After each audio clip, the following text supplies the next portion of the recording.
children, Jessica, Cameron, and Daniel. Please give her a warm Nu Skin welcome. 30-year Presidential Director, Circle of Excellence 4, and 4-year Chief Ambassador, Laura Kall Felton.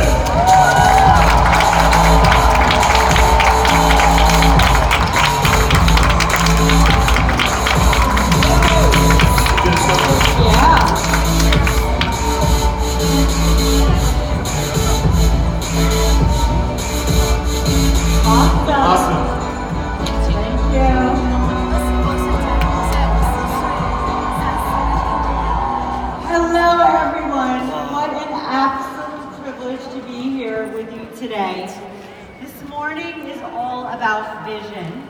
And of course, vision is something so much more than what we see for our futures. It's something that we feel in our hearts and at our core.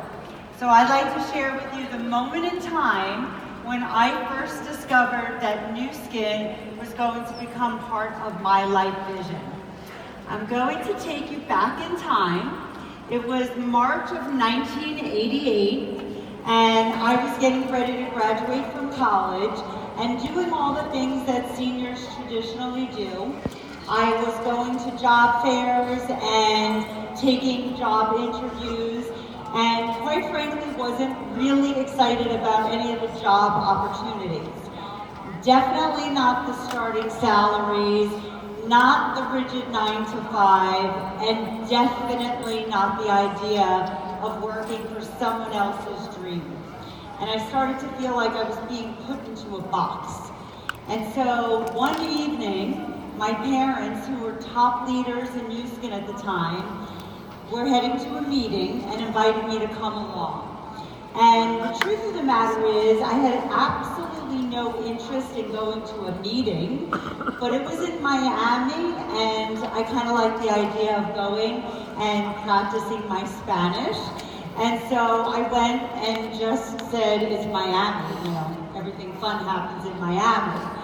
But I will tell you that as I sat in the audience and I listened to all the different people share their stories and talk about how Nu Skin products had changed their life and how the business had impacted them, I became inspired. And I had that light bulb moment that I know all of you have had at one point, and it was the moment that really spoke to me. And I looked at it and I said, I could see myself doing this. I had always thought of myself as an entrepreneur, as a boss babe. That's my boss babe, by the way. As a boss babe long before the word existed. And I left that meeting very inspired, and I came home and I said to my parents very confidently, I decided what I want to do for my life's career. I want to be a Nu Skin distributor. And with that was it. My decision was made, and very quickly after that, oh, by the way, that was a photo of me at that meeting. I put Nu Skin on my graduation cap and never looked back. That's how clear my vision was. And then shortly after, there was a Nu Skin convention. I was 2 weeks old. There's a photo of me and Blake. Where's Blake? We've not aged a bit, right, Blake? Thanks to Nu Skin, of course. But how many people are here for your first convention? Let me just see. Okay, first of all, congratulations to all of you for believing in your dreams and committing to be here. Leaders are born at events. That is like something we have always heard that is so true. Leaders are born at events. This is your time. So I will admit though, that at my first convention, I kind of looked around and I had a little bit of a concern. It was a smaller event, smaller convention, and it appeared that there were a lot of businessmen in suits, so I wasn't feeling like I looked like everybody else. And because I was 22 years old at the time, everyone seemed very old in their 30s, 40s, and 50s, which of course, yeah, you can imagine that makes me feel now that I'm in my 50s, but I was okay, but I did start to doubt myself, and I started to think to myself, is anyone going to take me seriously? As a young woman with no business experience, how is that going to be? Has anybody here ever doubted yourself, right? You think, I'm not young enough, or old enough, or smart enough, or funny enough, or influential enough, or I can't present, or we all have these doubts in our minds, I believe. I think it's just natural. The key, of course, is not to let our doubts override our desires, right? Our desires, our vision has to be stronger. And fortunately for me, it was. And after this convention, my parents asked me a question that really forced me to think about how I was going to turn my vision into reality. They said, we're so excited that you're so excited, but who are you planning on talking to? Because all of our friends and family already know about the business. So I went back to something that I had learned at convention about focusing on your strengths, not your weaknesses. And I loved what was shared yesterday, which is even bigger than that, like double down on your strengths. And so I went back and kind of thought, well, I'm really good at connecting with people. I love people. I'm really good at making, small talk with strangers. And I'm really good at turning strangers into friends. So I'll just go out there and start talking to people, since talking is clearly what I do best. So with that, I developed my whole walking and talking. Now, I don't know how many of you have heard about my walking and talking. It's kind of what I did to initially build the business. I would go into New York City where there were unlimited amounts of people to talk to.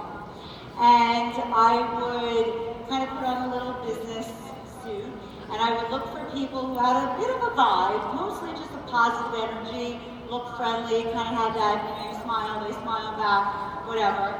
But I was looking for an energy, you can feel that.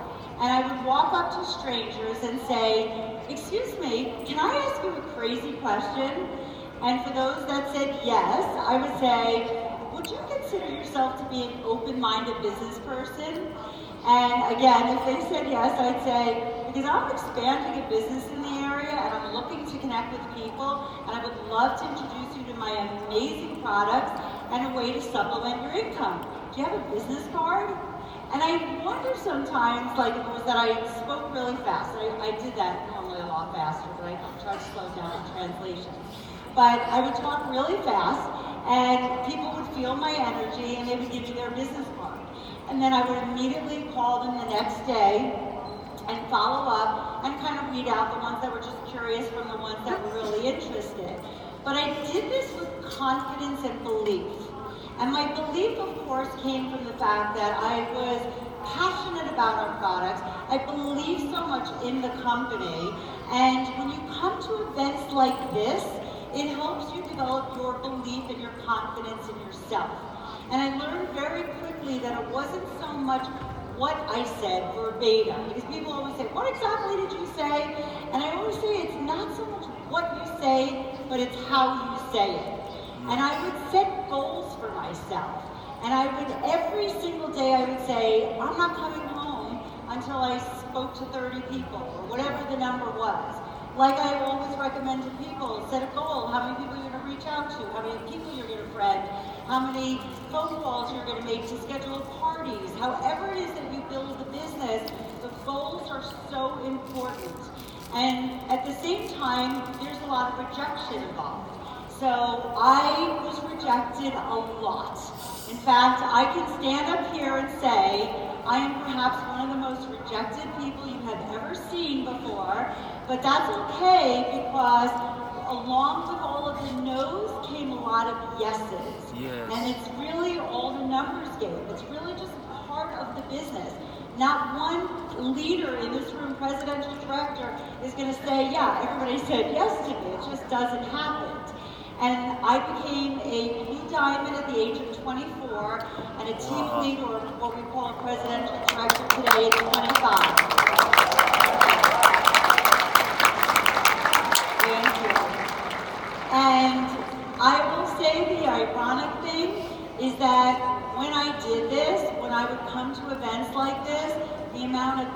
businessmen in suits, which was of course my stereotype for success at that young age, would come up to me and say, wow, it must be really great to do this business as a young woman.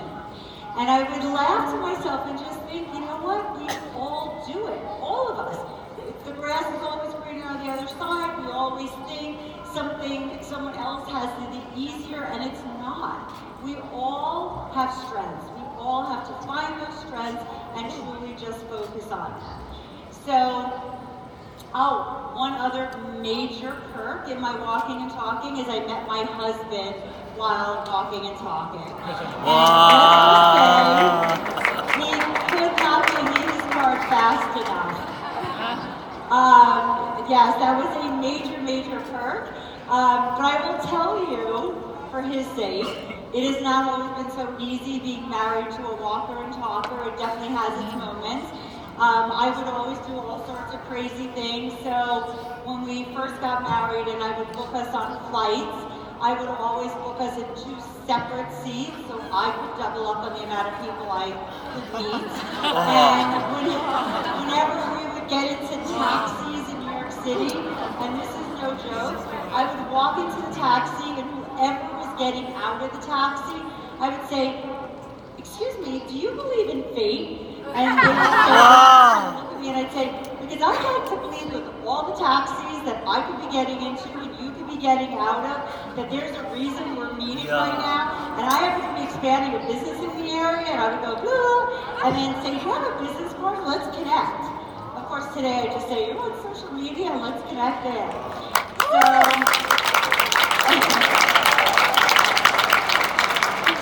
it is all around us. And I was laughing yesterday at the elevator pitch story because truly, every time we would go to a hotel, I would always ask to stay on the highest floor, not truthfully so much because of the view. It was just so that I can meet that many more people in the elevator going down and going up, right? So develop a power line and learn it. I just heard Blake's power line. That was amazing. You delivered a power line on stage about helping people and you want to learn about changing lives and a business. I mean, that was beautiful.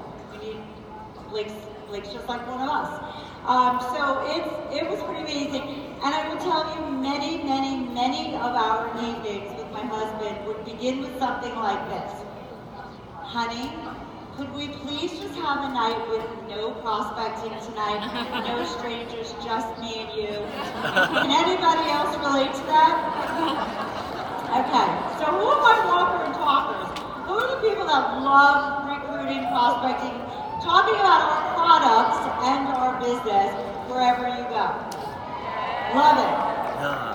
Now, I've realized that straight out walking and talking may not be for everyone, but certainly connecting with people, making small talk, and making friends wherever you go, whether it's in Starbucks or online at a bank or wherever you go, wherever you are, talking about weather or books or whatever the thing in common, it is a great way to open your doors to meet new people. And social media, to me, is the new walking and talking. There are literally unlimited amounts of people you can connect with and you can meet on social media. How many people are using social media just as a way of opening up your doors and of communication to new people? Right? It's everywhere. And just remember this, though, at the end of the day, as you are sending out friend requests and joining groups and hashtagging photos, people are going to come to your social media platforms and they are going to check you out. And just remember, you are your brand. And once you post something, it is there. So just make sure it's congruent with how you want to represent yourself, your values, your integrity, because really and truly, people have to like you in order to want to do business with you and in order to want to try your products and buy from you. And I really just believe that for everyone, you just have to find that perfect balance between where high tech and high touch meet, and everyone's going to have a different combination in the way you go about and build a business. Something else I learned right from the very beginning, which helped me immensely, and it has been talked about by a lot of speakers, was to start with the end in mind. To really be clear on your vision and what it is that you want your life to be, right? To know your why and have that in your memory. Some people do it with vision boards, because when you go through the ups and downs and you get the rejection and a lot of the songs that Blake referenced, and that happens, right? You need to be really connected to your why in order to get past that. And for me, my vision from the very beginning was always very clear. I wanted to be a wife, a mom, and a businesswoman. And I never wanted to have to choose between the mom and the businesswoman part. I really wanted it all. And I found that thanks to the flexibility that Nu Skin offers, we really do have that opportunity. I was able to build this business and set up appointments to show people products and talk about my business in between carpooling and nap hours and scheduling these appointments in between games and recitals. And I left Monaco early because my son was being recognized in lacrosse, and it was so meaningful for me to be there. And my son Cameron surprised me and flew in at midnight. I'm so happy just because he wanted to support me. And my sisters came, and my husband. It's like family is what drives me, and I knew that, and I always.